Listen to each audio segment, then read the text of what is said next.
Hello friends, Bhavnani रसोई channel 1000 subscriber पूरा कर्या छे तमारा साथ अने सहकारथी।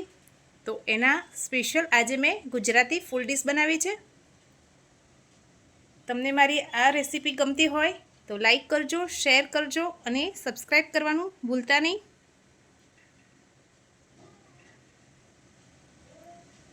तो चलो आज आ फूल डिशनी रेसिपी पण तमारी साथे शेर करूँ। गुजराती थाળી बनावीए એટલે એમાં કંઈક સ્વીટ તો જોઈએ। તો આજે આપણે આની માટે બાસુંદી બનાવવાની છે। તો અહીંયા ફૂલ ફેટ જે દૂધ આવે છે એ જ લીધેલું છે। 700 ગ્રામ જેટલું મેં દૂધ લીધેલું છે। હવે ગેસની ફ્લેમ ઓન કરી અને બરોબર ઉકળવા દેવાનું છે। અહીંયા મેં 500 ગ્રામ જેટલા બટેટા અને 4 નંગ છે। હવે એને બાફી લઈશું। આપણે આની સૂકી ભાજી બનાવવાની છે। તો અહીંયા બટેકા ડૂબ્યા એટલું પાણી ઉમેર્યું છે। હવે સ્વાદ પ્રમાણે મીઠું ઉમેરી દઈશું। કુકરનું ઢાંકણ બંધ કરી હાઈ ગેસની ફ્લેમ ઉપર 3 વિસલ થવા દઈએ। દૂધને વચ્ચે વચ્ચે હલાવતા જવાનું જેથી તળિયે બેસે નહીં અને ઉપર મલાઈ ના થઈ જાય।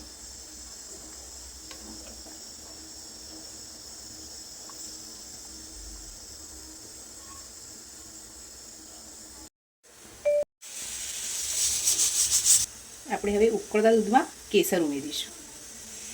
કેસર ઉમેર્યા પછી આપણે બધું સરસ મિક્સ કરી લઈશું। કેસર ઉમેરવાથી બાસુંદીનો કલર એકદમ સરસ લાગશે। જેમ જેમ ઉકળતું જશે એમ એમ કલર ચેન્જ થતો જશે। તમારી જોડે કેસર ના હોય તો તમે સ્કીપ પણ કરી શકો છો। હવે આપણે એમાં 100 ગ્રામ જેટલો મોળો માવો ઉમેરવાનો છે। તમે જો ગોળે ઉમેરતા હોય તો એ પ્રમાણે ખાંડ ઉમેરવાની। મેં અહીંયા મોળો માવો લીધેલો છે। હવે આપણે સ્વાદ મુજબ ખાંડ ઉમેરીશું। મેં અહીંયા 700 ગ્રામ દૂધ લીધું છે તો 100 થી 125 ગ્રામ જેટલી ખાંડ ઉમેરીશું। જો તમે વધારે ગળ્યું ખાતા હોય તો એ પ્રમાણે વધારે કે ઓછી ઉમેરી શકો છો। હવે બધું સરસ મિક્સ કરી લઈશું। દૂધ ગરમ જ છે એટલે માવો પણ તરત જ ઓગળી જશે। હવે એને સરસ મિક્સ કરી લઈએ। એકવાર ખાંડ ઓગળી જાય પછી તમે ટેસ્ટ કરી જો ખાંડ ઓછી લાગે તો એ સમય ઉમેરી દેવાની છે। દૂધ ગરમ હોય એટલે ખાંડ સરસ અને તરત ઓગળી જશે।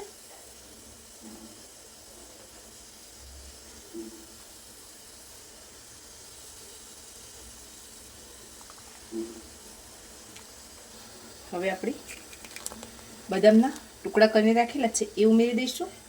કાજુના ટુકડા છે એ પણ ઉમેરી દઈશું। હવે બધું સરસ મિક્સ કરી લઈએ અને હજુ થોડી ખીર બાસુંદીને ગળ થવા દઈશું।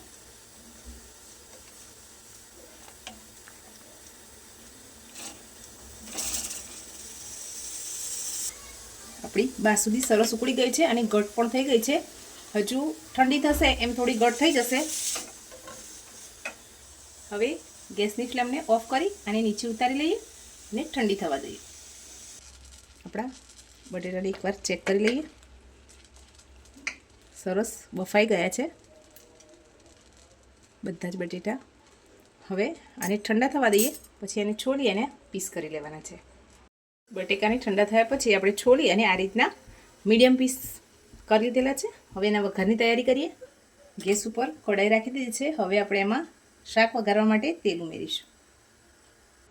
તેલ ગરમ થઈ જાય પછી એમાં રાઈ, જીરું, હિંગ ઉમેરીશું। મીઠા લીમડાના પાન ઉમેરી દઈશું। લસણ અને લીલા મરચાંની પેસ્ટ ઉમેરી દઈએ। હવે થોડી વાર માટે સાંતળી લઈએ। ગેસની ફ્લેમને લો ટુ મીડિયમ રાખીશું।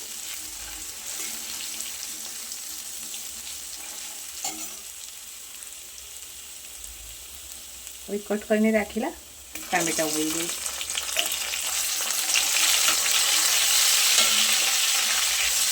અને પણ થોડી વાર મસાલા સાથે સાંતળી લઈએ.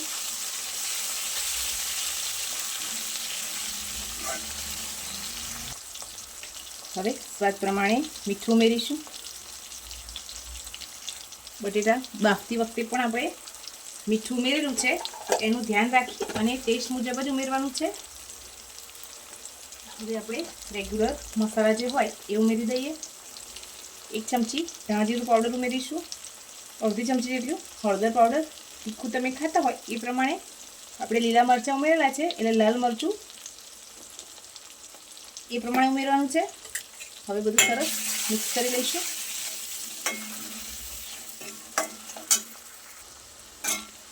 થોડું એવું પાણી ઉમેરીશું જેથી આપણા મસાલા દાજે નહીં.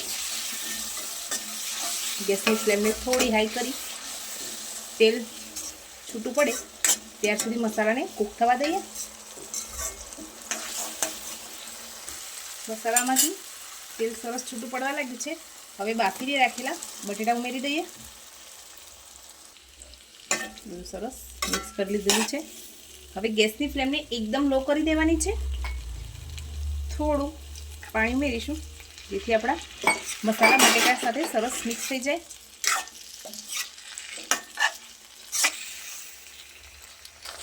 ઉપરથી લીલા ધાણા ઉમેરી દઈશું. હવે 2 મિનિટ પછી ઢાંકણ ખોલી અને ચેક કરી લઈશું તો આપણું શાક બનીને તૈયાર થઈ ગયું છે. હવે ગેસની ફ્લેમ ઓફ કરી લઈએ. હવે આપણે અહીંયા દાળ બનાવવાની છે તો 1 વાટકી મેં દાળ લીધેલી છે. તમે કેટલા વ્યક્તિઓ માટે બનાવો છો એ પ્રમાણે દાળ લેવાની છે. 1 વ્યક્તિ માટે 1 મુઠ્ઠી દાળ કમ્પ્લીટ માપ રહેશે. હવે આપણે આમાં પાણી ઉમેરી દઈશું. હવે આપણે એમાં કટ કરીને રાખેલું ટામેટું ઉમેરી દઈએ. સ્વાદ પ્રમાણે મીઠું ઉમેરીશું. શિંગદાણા ઉમેરીશું. હવે આપણે આમાં ગરમ મસાલો ઉમેરીશું. 1 અડધી નાની. મીઠું આપણે ઉમેરી દીધેલું છે એટલે લાલ મરચું પાવડર ઉમેરીશું. હળદર ઉમેરીશું. ધાણા જીરું પાવડર ઉમેરી દઈએ. હવે એમાં થોડું તેલ ઉમેરી દઈશું. હવે ઢાંકણ બંધ કરી હાઈ ગેસની ફ્લેમ ઉપર 2 વિસલ અને થોડી વાર માટે આપણે આને લો ગેસ પર 2 વિસલ કરી લઈશું. દાળ આપણી બફાઈ ગઈ છે. હવે જરૂર મુજબનું પાણી ઉમેરી વિસ્કરની મદદથી સરસ મિક્સ કરી લઈએ. હવે આપણે આ દાળને એક બાજુ ઉકળવા રાખી દઈએ. એક બાજુ એના વઘારની તૈયારી કરી લઈએ. ગેસ ઉપર આપણે વઘાર્યું રાખી દીધું છે. હવે એમાં તેલ ઉમેરીશું. તેલ ગરમ થાય એટલે એમાં રાઈ, જીરું, હિંગ, મીઠા લીમડાના પાન ઉમેરીશું. 1 સૂકું લાલ મરચું ઉમેરી દઈએ. હવે વઘારને દાળમાં ઉમેરી દઈએ. હવે ઉપરથી લીલા ધાણા ઉમેરી દઈશું. દાળને સરસ ઉકળવા દઈએ.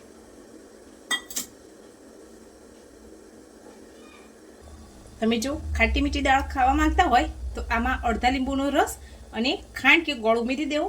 મારે અહીંયા તીખી જ રાખવાની છે એટલે મેં આમાં કંઈ પણ ઉમેર્યું નથી, ખાલી ટામેટા જ ઉમેરેલા છે. ગેસ ઉપર તપેલી રાખી દીધી છે. એમાં આપણે હવે પાણી ઉમેરીશું. પાણીને બરોબર ઉકળવા દેવાનું છે. સ્વાદ પ્રમાણે મીઠું ઉમેરી દઈશું. દાળ પણ આપણી સરસ ઉકળીને તૈયાર થઈ ગઈ છે. હવે ગેસની ફ્લેમ ઓફ કરી એને ઉતારી લઈએ. પાણી આપણું સરસ ઉકળી ગયું છે. હવે પલાળીને રાખેલા 2 વાટકી બાસમતી ચોખા છે એનું પાણી નિતારી આપણે ચોખાને આધણમાં ઉમેરી દઈશું. ભાતમાંથી આ રીતે બધું જ પાણી શોષાઈ જાય પછી એકદમ ગેસની ફ્લેમને સ્લો કરી દેવાની છે જેથી આપણા ભાત એકદમ છૂટા છૂટા અને સોફ્ટ બનીને તૈયાર થશે. જ્યાર સુધી આપણા ભાત થાય છે ત્યાર સુધી આપણે ખમણ માટેની તૈયારી કરી લઈએ. તો 1 બાઉલમાં 1 વાટકી પાણી ઉમેર્યું છે. હવે આપણે એમાં સ્વાદ પ્રમાણે મીઠું ઉમેરીશું. અહીંયા 1 ચમચી જેટલું મેં મીઠું ઉમેર્યું છે. આપણે એકવાર બેટર બનાવી અને થોડું ટેસ્ટ કરી લઈશું એટલે આપણને ખબર પડી જાય સ્વાદની. હવે આપણે અહીંયા લીંબુના ફૂલનો ઉપયોગ કર્યો છે.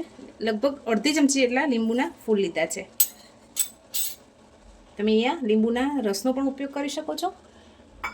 લીંબુના ફૂલથી 12 જેવા નાયલોન ખમણ બનીને તૈયાર થશે. હવે આપણે એમાં સેમ ચમચીના માપથી 3 ચમચી આપણે ખાંડ ઉમેરવાની છે. હવે આપણે 1/4 ચમચી જેટલી હળદર ઉમેરીશું. 1 નાની ચમચી જેટલી હિંગ ઉમેરી દઈએ. હવે વિસ્કરની મદદથી એકવાર આ બેટરને સરસ ફેંટી લઈશું. હવે આપણે એમાં 1/2 ચમચી વાટકી જેટલો બેસન ઉમેરીશું. મેં અહીંયા ચાળી લીધો છે. હવે લમ્સ ના રહે એ રીતનું બેટર બનાવવાનું છે. તમે જોઈ શકો છો 1/2 વાટકી બેસનની સામે 1 વાટકી પાણી પરફેક્ટ માપ છે. થોડું ઘણું તમને ઠીક લાગે તો પાણી ઉમેરવાનું છે, બાકી અહીંયા આ માપ પરફેક્ટ છે. હવે સરસ મિક્સ કરી અને ઢાંકીને 10 મિનિટ માટે રેસ્ટ આપી દઈએ. આપણા ભાત પણ સરસ તૈયાર થઈ ગયા છે. આ રીતે ચમચી નાખીને ચેક કર્યા, બિલકુલ પાણી નથી. હવે આને ઠંડા થવા દઈએ. બેટર આપણું 10 મિનિટ થઈ ગઈ છે. હવે એમાં 1 થી 2 ચમચી જેટલું તેલ ઉમેરી દઈએ. હવે આપણે આમાં 1 પેકેટ ઈનોનું ઉમેરી દઈએ. ઉપરથી એને એક્ટિવેટ કરવા માટે 2 ચમચી જેટલું પાણી ઉમેરીશું. હવે બધું સરસ મિક્સ કરી લઈશું. ખાલી મિક્સ જ કરવાનું છે, બહુ ફેંટવાનું નથી. પહેલેથી જ આપણે ઢોકળિયાને સ્ટીમ થવા રાખી જ દેલું છે. હવે આ બેટરને આપણે એમાં ઉમેરી દઈશું. હવે ઢાંકીને 15 થી 20 મિનિટ માટે એને કૂક થવા દઈએ. જ્યાં સુધી આપણા ખમણ કૂક થાય છે ત્યાં સુધી આપણે ભજીયાની તૈયારી કરી લઈએ. ભજીયા માટે મેં અહીંયા ઝીણી સમારીને ધોઈ અને મેથી રાખેલી છે એ લઈ લઈશું. હવે આપણે એમાં આ રીતે મીડિયમ સાઇઝની 2 ડુંગળીને મેં ઊભી સ્લાઇસમાં કટ કરી છે. તમારે ઝીણી સમારવી હોય તો એ રીતે પણ ઉમેરી શકો છો. જો તમે ડુંગળી ના ખાતા હોય તો એને સ્કીપ પણ કરી શકો છો. 2 થી 3 નંગ લીલા મરચાં છે એ કટ કરીને રાખેલા છે, એ પણ ઉમેરી દઈશું. હવે આપણે એમાં બેસન ઉમેરીશું. અહીંયા મેં 1/2 વાટકી બેસન ઉમેર્યું છે. એનાથી તમે વધારે કે ઓછું કેટલા વ્યક્તિઓ માટે બનાવો છો એ પ્રમાણે ઉમેરવાનું છે. સ્વાદ પ્રમાણે મીઠું ઉમેરીશું.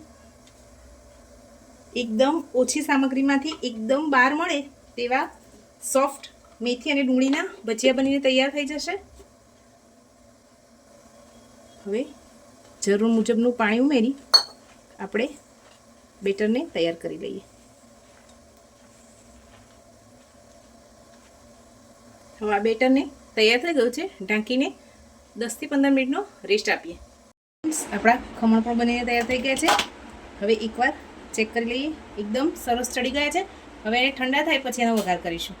ગેસ ઉપર કઢાઈ રાખી છે. હવે આપણે ખમણનો વઘાર કરવાનો છે. તો એમાં 2 ટેબલસ્પૂન જેટલું તેલ ઉમેરીશું. તેલ ગરમ થાય એટલે રાઈ ઉમેરીશું. રાઈ તતડવા લાગી એટલે મીઠા લીમડાના પાન, કટ કરીને રાખેલા મરચાં, 2 ચમચી જેટલી ખાંડ ઉમેરીશું. બધું સરસ મિક્સ કરી લઈએ. હવે અડધા કપ જેટલું પાણી ઉમેરીશું. આપણો વઘાર સરસ ઉકળી ગયો છે. ગેસની ફ્લેમ ઓફ કરી લઈએ. હવે આપણે આ વઘારને આપણા ખમણ ઉપર રેડી દઈએ.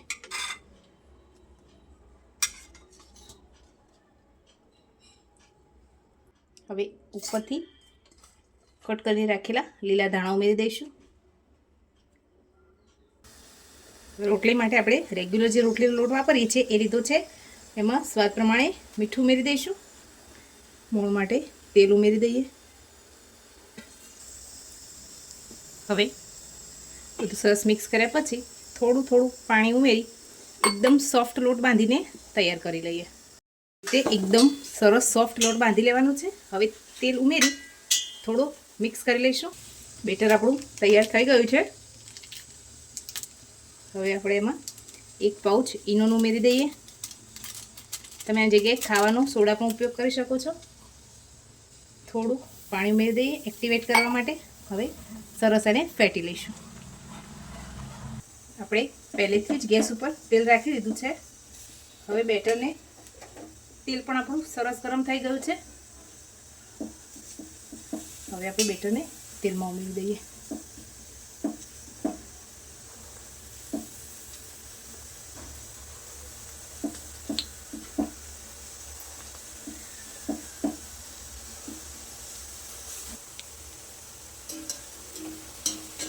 બીજી બાજુ પલટાવી લઈએ. હવે બંને બાજુ પલટાવી અને ભજીયાને ફ્રાય કરી લઈએ.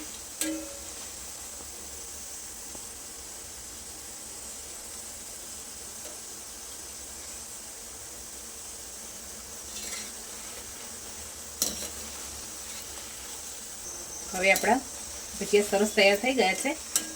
હવે એને એક ડીશમાં નીકાળી લઈએ. ફ્રેન્ડ્સ, આપણી ફૂલ ગુજરાતી ડીશ બનીને તૈયાર થઈ ગઈ છે.